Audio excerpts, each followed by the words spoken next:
घने जंगल में आधी रात का सन्नाटा पसरा था। हवा भी मानो डर के मारे थम गई थी। अचानक जमीन हल्की हल्की कांपने लगी। पेड़ों के बीच एक विशाल परछाई हिलती दिखाई दी। जंगल के जानवर भागने लगे, जैसे किसी भयानक शक्ति को महसूस कर लिया हो। अंधेरे से एक दहाड़ गूंजी, हल्क। वो हल्क था, लेकिन इस बार कुछ अलग। उसकी आंखें लाल थीं, सांस से भाप निकल रही थी और चेहरा इंसान का नहीं, राक्षस का लग रहा था। उसका गुस्सा अब काबू से बाहर था। जंगल के पास एक पुराना गांव था, जहां लोग पहले ही अजीब घटनाओं से डरते थे।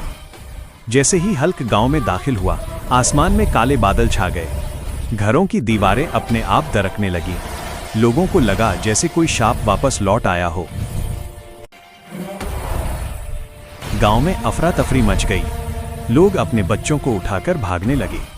चीखें, रोना और डर हर तरफ फैल गया। हल्क की हर एक कदम से जमीन कांपती थी।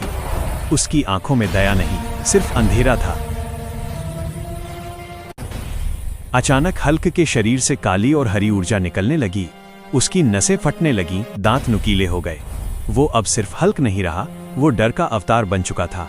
ऐसा लग रहा था जैसे किसी दुष्ट आत्मा ने उस पर कब्जा कर लिया हो। हल्क ने जमीन पर जोरदार मुक्का मारा। पूरा गांव हिल गया। पेड़ गिर गए, रास्ते टूट गए।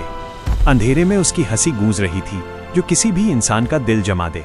हर तरफ तबाही थी। खून सा लाल चांद। आसमान में चांद लाल हो गया।